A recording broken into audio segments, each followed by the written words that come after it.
nanti bikin agenda saat Ramadan. Ya, supaya nggak pusing nanti. Kalau masuk hari pertama apa yang dikerjakan, hari kedua apa yang dikerjakan, subuh apa, siang apa, sore apa. Cuman nanti saya berikan 3 yang pokok ini. Ada 3. 1, meningkatkan sholat. Saya ulang ya, meningkatkan apa? Sholat. Kalau meningkat secara singkatnya berarti bertambah dari yang sekedar fardu, tambah dengan apa? Sunnah. Maka dari sekarang keluarkan semua jenis sholat-sholat sunnah. Keluarkan dari sekarang apa saja, siang dan malamnya. Yang rawatib, ada berapa rawatib? Rawatib 12. Ya, rawatib itu yang melekat dengan sholat fardu dan menentukan untuk memperbaiki sholat fardu, menambah. Jadi kalau kurang khusyuk ditambah dengan sunnahnya disebut rawatib. Bisa sebelum, bisa setelah sholat fardu. Ada 12 dari hadis Nabi sallallahu alaihi wasallam. Man shalla isnatai asyrata raka'atan, siapa yang sholat 12 rakaat fi yaumin wa lailatin, yang mengiringi sholat fardu siang dan malam, ya, bunyalahu bihinna baitun fil jannah, maka akan dibangunkan baginya satu rumah di surga kalau konsisten menunaikan 12 itu sampai meninggal dunia. Sahabat yang mendengar itu mengatakan kompak semuanya, sejak mendengar hadis itu kami usahakan istiqomah sampai meninggal tidak meninggalkannya. 12 itu 2 sebelum subuh, cepat. 4 sebelum zuhur, 2 setelah zuhur, 2 setelah maghrib, 2 setelah isya. 2 rakaat sebelum subuh, 4 rakaat sebelum zuhur. Kalau nggak bisa 4 rakaat karena terbatas waktunya, boleh 2 rakaat khusus untuk sebelum zuhur. Kalau nggak bisa 4, boleh berapa? 2. Dalilnya hadis Ibnu Umar radhiyallahu taala anhuma. Kata beliau, hafidtu asyra rakaatin, saya hafal 10 rakaat dari Nabi sallallahu alaihi wasallam salat sunnah. Maka menyebutkan sebelum zuhur 2 rakaat. Baik, jadi 12 ya. 2 sebelum subuh, 4 sebelum zuhur, 2 setelah zuhur, 2 setelah maghrib, 2 setelah isya. Ini yang disebut dengan rawatib. Jamak dari kata ratib. Di luar ini mutlak. Mutlak ini ada yang berdampingan dengan salat fardu, ada yang terpisah. Contoh yang berdampingan, 4 rakaat sebelum asar. 4 rakaat ini bukan disebut rawatib, tapi salat mutlak. Cuma waktunya berdampingan dengan salat fardu. Jadi dia nggak memengaruhi salat fardu, cuma punya keutamaan sendiri.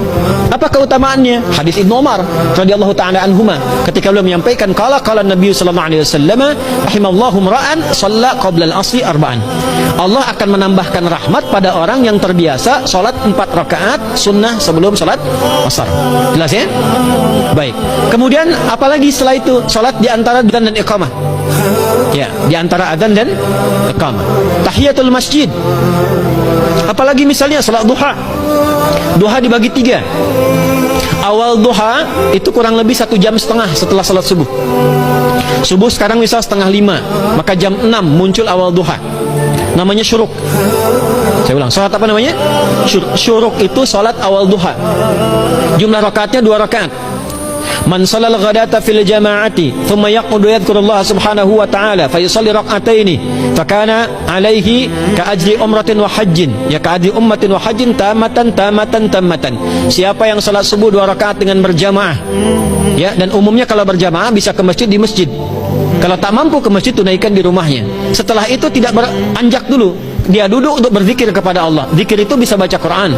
Quran surah 15 ayat 9 itu Quran disebut dengan zikir.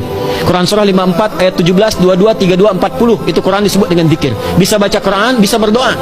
Doa disebut dengan zikir. Quran surah ke-7 ayat 205. Ya. Bisa dengan apa lagi? Bertafakur, ya, mengaji, ta'lim, itu disebut dengan zikir. Ali Imran ayat 190 191.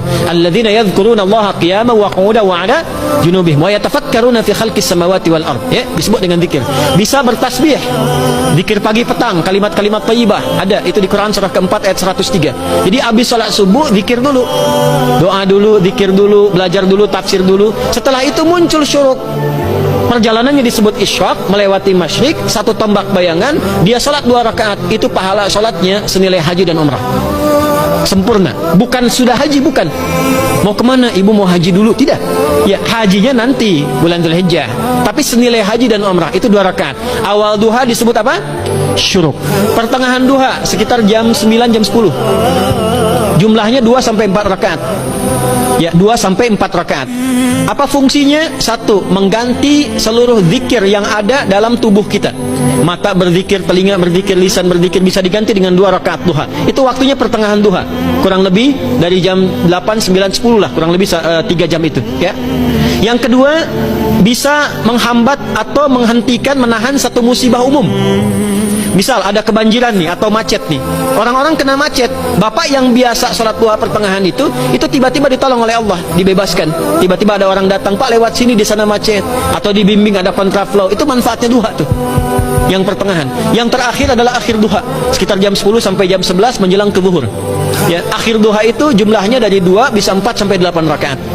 Di antara manfaatnya bisa mempermudah datangnya rizki dengan izin Allah Subhanahu wa taala ketika ikhtiar. Itu duha. Nanti ke malamnya silahkan tahajud, tingkatkan tarawihnya sampai ditutup dengan witir.